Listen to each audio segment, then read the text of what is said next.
with Wednesday Night Live. We're here with Kirsten Tremblay. She's here to talk to us today about the issues of global warming.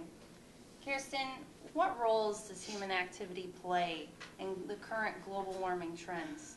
Well, a variety of greenhouse gases collect in Earth's atmosphere and keep the planet warm enough to sustain life. This actually occurs through natural processes. For example, humans and animals inhale oxygen and exhale carbon dioxide. Plants absorb carbon dioxide while growing, but release it as they decompose. The decomposition of the cattle manure and peat releases methane, and even stronger but shorter-lived heat-trapping gases. Human activities also produce greenhouse gases. Carbon dioxide is released when we burn fossil fuels to produce electricity, heat our homes with oil, coal, or gas, drive our cars, or switch on our natural gas stoves for cooking. And landfills release methane into the air as our garbage decomposes. Such activities have significantly increased the quantity of several heat-trapping gases in the atmosphere over the past few centuries. So you're saying human and natural causes cause these increased greenhouse gases up into the atmosphere? Yes. Now, Kirsten, is extreme weather linked to the global warming trends you're speaking about? I think yes, because due to the amount of downpours, heat waves that have happened in the past, such as in Russia last year, to the recent tornadoes and hurricanes in the U.S., I think the cause of the temperature rising is because of human activity as well. The greenhouse is pumping too many gases up into the atmosphere that weakens our lower atmosphere, which is our supply of oxygen that we breathe 24/7. And glaciers are melting rapidly, which are ruining the lives of animals such as polar bears and seals. So you're saying that not only the polar ice caps melting are destroying the habitat of the polar bears, but it's also destroying other wildlife that feed the polar bears. The ecosystem itself is completely affected. Yes, and not entirely because, of course, the fish, there will always be a lot of fish, but more area that they have to swim, the more fish that are going to swim far away from the polar bear's habitat and they won't have enough food to feed off of. So yes, exactly. So what else can you tell me is linked to global warming? Well, actually, I could say that cars, gas, and substances caused by human activity are also ruining not only the ecosystem, but also the world itself.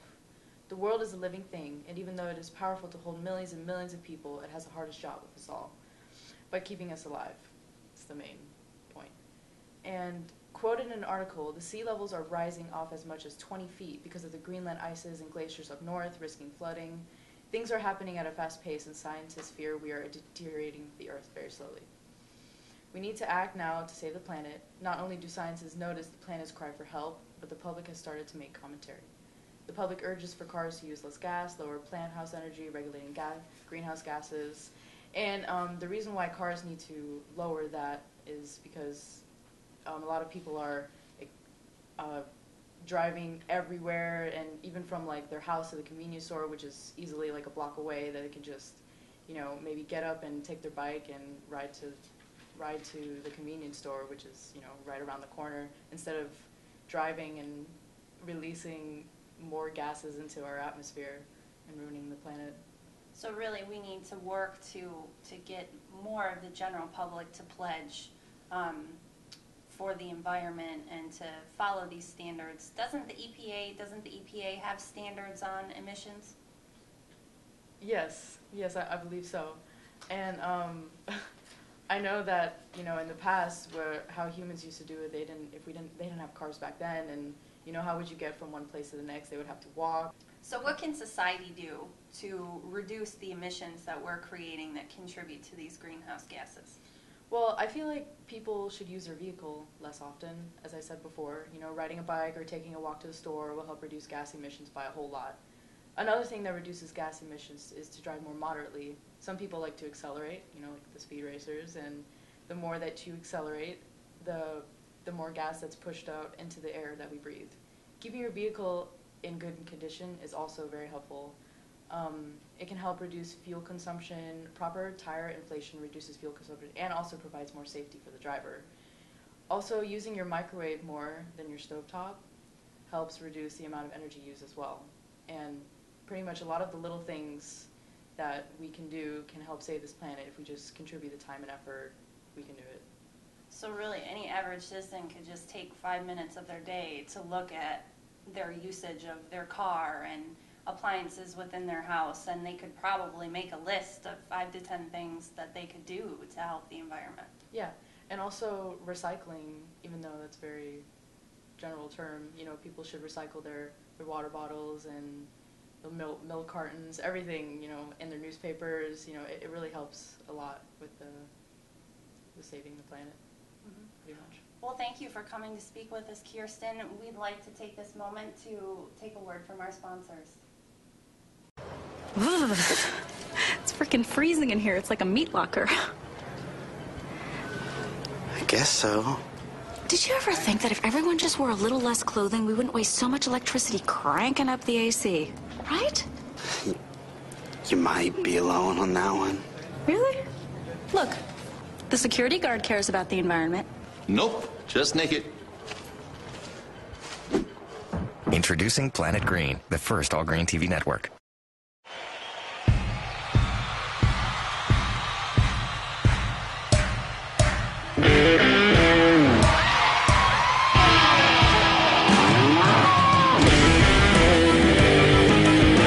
At GE, we're using biogas technology to create energy using organic waste from sources like landfills, compost, and even cows. It's something any fan of renewable energy can get excited about.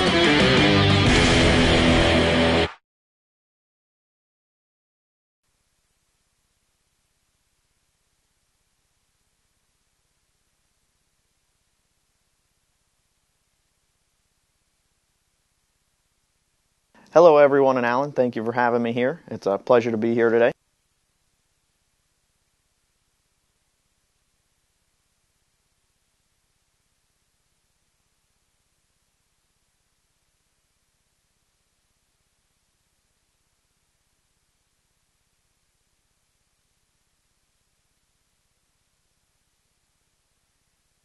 Yes, I'm here to help, and although many people may not know a whole lot about sustainability, or a very small amount in that matter, it's very important, and it's been around for quite a while though. It started with just the basic need for us to provide for our growing populations, and we basically just started growing our own food for them and growing our own crops. Though nowadays for our economy it's become much more involved and more complicated than that. In order for us to sustain for our great economy, it's very important for us to plan for the future and do whatever you can to keep everyone alive and well.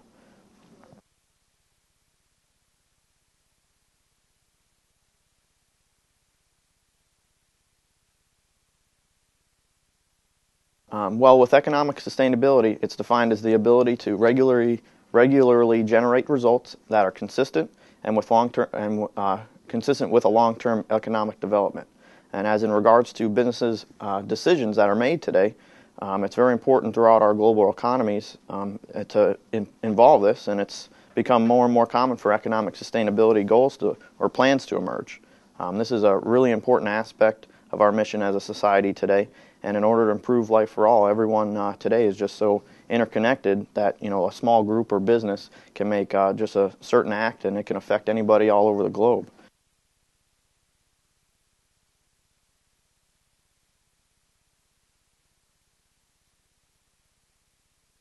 Having an economic sustainability plan in mind, we're benefiting the people of our lifetime and for those of generations ahead of us.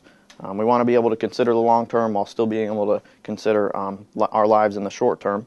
And by providing work policies and energy saving strategies, we are developing a great way to live better lives. This is an essential attitude that all businesses, I believe, and countries as well should adopt and implement in order to improve life for everyone and just the standard of living. In fact, the United Nations, the United Nations puts this responsibility on both world governments and businesses alike. So it's very important.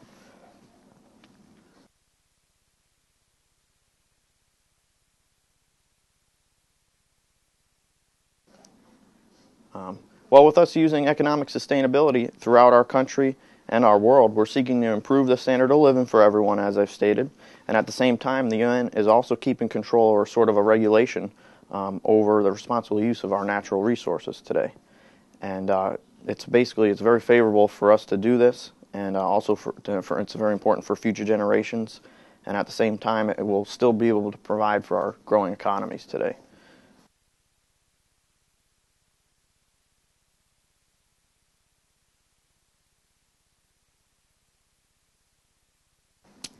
With having a great understanding of sustainability today and its purpose gives businesses the reasons needed for changing their habits for the better to fit with a new and improved standard and just create a better way to do business. And with this, many companies, well-known companies, are incorporating some form of sustainability into their business strategy nowadays. And one of the largest and most successful right now doing so is General Electric. GE's earned the top-ranking position for the most sustainable companies worldwide in 2010. They've had the leading industry ratio of sales to waste, and they've provided over 300,000 jobs for people in over 100 countries, while holding also 5 million shareholders. They've also increased their profit from 150 billion to 181 billion as well within just a few years, and while during our economy. And thinking of that, our economy as of late is it's pretty good on their end.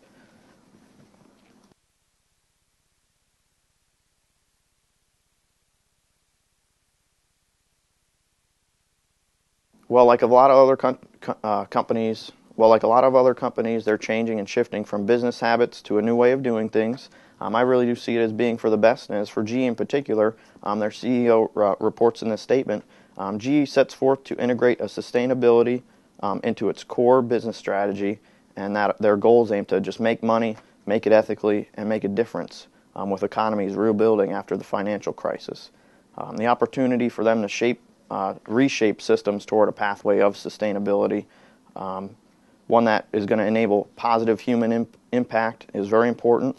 They've also stated that the challenge of meeting today's needs of the nearly 7 billion people that we have on the planet and tomorrow's 9 billion is immense.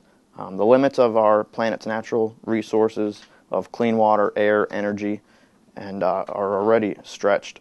And closing the global gap between where we are and where we need to get to cannot be achieved by a return to business as usual.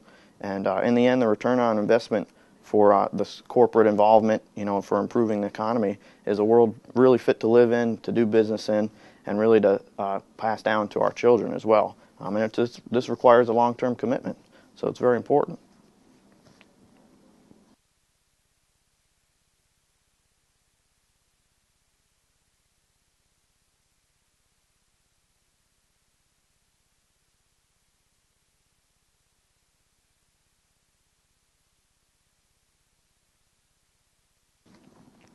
Well, as more businesses begin to use a strategy that takes advantage of this economic sustainability, more and more jobs are going to open within companies that focus on giving back to their communities and just being green, and just improving companies' standards to be cleaner and more efficient.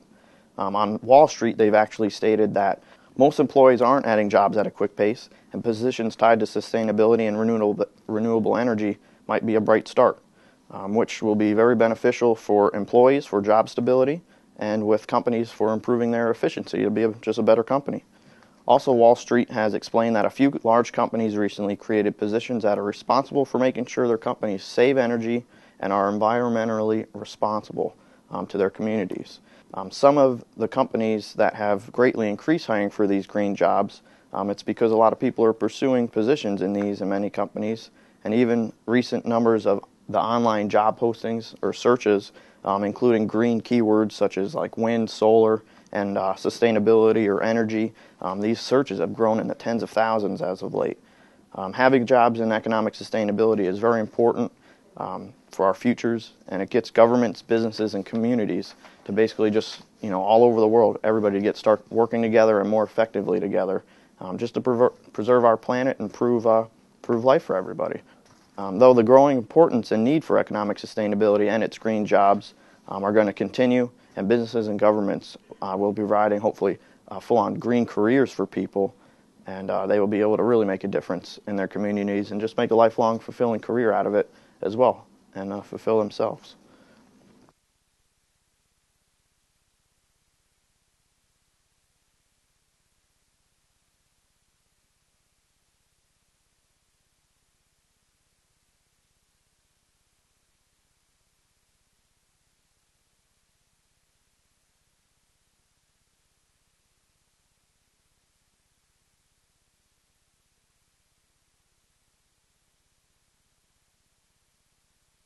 You're very welcome, Alan, and all the pleasure was all mine. Also, if anyone needs more information about economic sustainability, you can visit my website and for the latest green updates. Go green! Sustainability means that things can keep going, can sustain themselves, can continue into the future and go on forever. From a human perspective, sustainability for our planet means that it can continue to do what it was designed to do: provide fresh air, clean water, produce food, and allow us all to have a high quality of life forever. Unsustainability means that it cannot, and that is where we are now. 20 years ago, scientists in Sweden developed a definition for sustainability with 4 basic principles. These can be seen as the care instructions for our planet. If we follow them, it is good for our planet. And because we're part of the system that is our planet, it's good for us too. The care instructions are as follows: reduce our dependence on fossil fuels and heavy metals, reduce our dependence on synthetic chemicals that persist in nature, reduce our destruction of nature, ensure we are not stopping people globally from meeting their needs. Demand for the Earth's services, clean air, water, food, increases as the population increases and living standards rise. But the Earth's ability to provide these services is declining because of the way we're living. In our search for prosperity, growth and success, we are destroying the system that we as humans are completely dependent upon: nature. We humans have become a threat to our own way of life. The Earth is a system and everything is connected: society, environment and economy. To live sustainably, we need to follow the 4 care instructions and apply them to everything we do at home and at work. If we can follow these care instructions, we can work together to be sustainable. We will all have a better quality of life. We'll waste less, we'll pollute less, and we'll create more things we value in society, while improving our planet's chances of providing us with the very things we need to survive. We're back. I'm Heather Messing with Wednesday Night Live. We're here to talk with Mr. Anderson from GE about what GE is doing to the environment. Well, Heather, I'd really actually just like to talk a little bit more about the GE policies that we've put in place to protect the environment, and save a little bit of time later to speak with some of our protesters that we have here. GE, we've made a big move to be able to protect the environment. And to make sure that we're moving forward in an ethical, responsible sort of way to be able to save the earth and the beautiful things that we have around us here, as you can see here on our GE facilities. That we've launched the Eco-Imagination movement, which is set to be able to bring forth good, healthy, wholesome, new products that will be able to move the earth in a more green way when it comes to energy and also when it comes to the environment. And that at GE, we're all about making profits, but we're about doing that ethically and responsibly, because we understand that at the end of the day, that it's not just about profits or what we can do at GE, but it's about the whole world. That what we do today affects the future, and we want to be here with the planet for a very long time, to be able to make sure that the earth is what we all want it to be, and that the people of the world have the things that they stand in need of. Now, considering that we have protesters here, and with what you're saying, if GE is making such great strides to do good things for the environment and do good things for their stakeholders as well as the general public at large, what are these protesters here for? What do they think that you're still doing wrong on the part of GE? Well, that's a very broad question, and maybe they'd be better at answering some of that, but I feel that it's a lot of the movements of the past that perhaps have colored some of their view of our company, which we've moved far away from. That many companies back in the early 50s and 60s had lots of aspects that really weren't geared towards the way that we do business now and towards sustainability. That at GE we've moved away from those practices and moved more towards the future, and that we focus on those things that are going to improve the lives of our children and our grandchildren and be able to make the world the kind of place that they'd want to live in. And I just don't think that they've quite grasped the change that we've had in our business practices. Do you have any final words you'd like to say on behalf of GE, just a tie-in of what we've talked about today? Yes, at GE we want to make sure that we're there for the people and that we're there for tomorrow, that we're in it for the long haul, and that we want to make sure that people understand that the things that we're doing at GE really are all about the future. Thank you, Mr. Anderson. We'd like to now talk to some of the protesters to see why they're here and what they think GE is or isn't doing to help the environment. Let's speak with one of them now. We're here to talk with some of the protesters to see what they have to say about GE. What do you think GE's doing that's still wrong? Do you think that they're not making enough strides for the general public, for the environment? What do you have to say about this today? Well, GE has a lengthy record of treating people, their employees bad, the planet bad, and it just goes to show that even though they keep saying how things are changing, it's just getting worse. In 1995, we just found out that in the 40s and 50s, GE intentionally released radioactive material, and they wanted to see how far it would travel. This radioactive material traveled more than 400 miles close to the California-Oregon border. Also, in Walla Walla, Washington, they tried to test the radiation material on prisoners, and they didn't tell them how it would affect them and their reproductive organs. This is inhumane. Just to say that these criminals, because they did something wrong, doesn't mean that you have to treat them inhumanely. And we have confirmed reports that they had no idea what was going on. They had no idea what would be happening to them. Has GE made any strides after the fact to try and rectify this, to fix this for those prisoners who might now be out in the general population again? Well, being that it was almost 50 years ago, more than 50 years ago, I don't believe that they're still alive. But their families deserve restitution.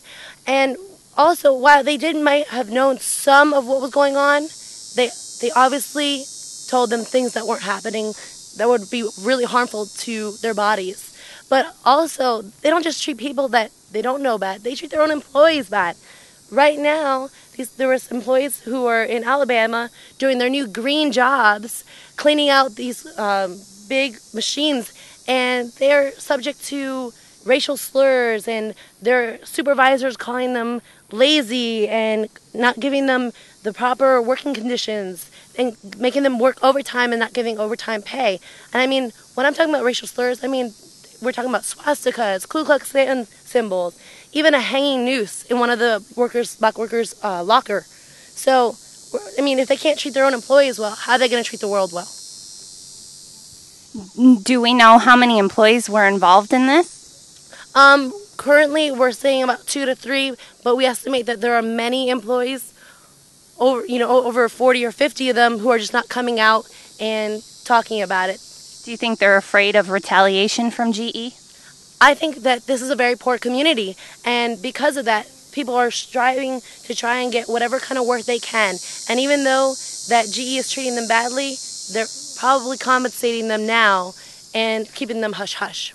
So basically trying to do damage control for what they've already done wrong to try and keep the workers that they have and not have to pay out as much in restitution and damages. Exactly. That's all GE does, is they have so much money coming in, the profits are so high, that it doesn't matter what comes up their way because they can pay it off in hush-hush money. As a member of the general public, do you feel that what GE's trying to do on the other side to make up for some of their past mistakes and move forward towards environmental sustainability, do you think that what they've already done has tarnished their view in your eyes to the point where you could never forgive the things they've done in the past? Well, I think the public does not know as much as where is going on. And the thing about what I see now going on is we're finding out things in 1990 from 50 years ago. And then we're talking about things that happening in the 80s with, them laundering money from the Pentagon and supplying Iran with military weapons. And now we're talking about in the 90s with all these civil laws they're breaking. And currently, there's suppliers in China under harsh working conditions working with radioactive material and fluorescent lighting material like mercury. Okay, you see the pattern I'm setting for you. We're talking 50 years. Then 40 years, then 20 years, then 10 years. They have broken over so many criminal and civil laws, and the time periods are getting shorter and shorter. Mm-hmm. From 1990 to 2001, they had over 900 infractions with the health department. 100 of those were serious infractions where the result would be death. So why they say they're improving and getting better, their track record does not look that good. Well, thank you for speaking with us today. Back to you all in the newsroom. I think we can say clearly that though GE is making strides towards helping the environment, their view in the eyes of some of the general public needs help. And it's going to take quite a period of time for them to come back from past transgressions. And can they move forward in the direction that they want to? Back to you in the studio.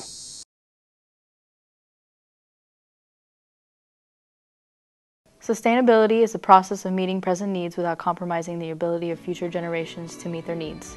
This definition alone makes it easy to see why the idea of sustainability is so important to the business world. The continued development of the power nations and the push for further growth in developing countries brings to light the need to choose careful direction and purpose.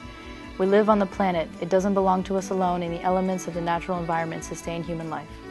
Businesses have a threefold responsibility to the world around them: environmentally, socially, and economically. These three pillars of sustainability are interconnected and invaluable to the world around us. In order to build businesses, communities, and general livelihoods, we must first address environmental sustainability. We must preserve resources and natural biodiversity, allow sustained access to safe drinking water, and enhance our quality of life. We can all learn from the example set by General Electric. GE is a world leader in the research and development of sustainable innovations. Very important today with the events of climate change and global warming, GE addresses the business world with passion. We can reduce our carbon footprint, and they did. From 2006 to 2008, GE reduced its total carbon emissions, all the while increasing sales. Social sustainability is visible in the form of a company's measured goodwill. It focuses on the improvement of life for the largest amount of people, improving income distribution, employment, land access and ownership, education, public health, and equality. Textbook definitions aside, how a company is viewed by the general public can make or break it. GE is not without controversy over former practices. Acts of environmental ignorance and acts of outright discrimination of workers in certain harsh demographic areas. Trust is easy to lose and often near impossible to gain back. Each and every company does business with the general public. It is everyone's business to right in the eyes of all, not just shareholders. Economic sustainability is an economy's capacity to regularly produce outcomes focused on long-term economic development. In the interest of the increased focus on environmental sustainability, GE has been leading the industry with a force of green jobs. Not just green jobs, but jobs in general. The economic crisis that began in 2006 continues on everywhere, but we are making strides in rising to meet the challenge. No matter your major, you are the leaders and managers of tomorrow. It is your duty to be innovative and inquisitive, always looking forward to the next effort to decrease dependence on fossil fuels, increase the efficiency of your company, work to keep the life cycle of our water intact, and so on. The world at large will soon be in your hands by the way of the world of business. What will you do with this opportunity?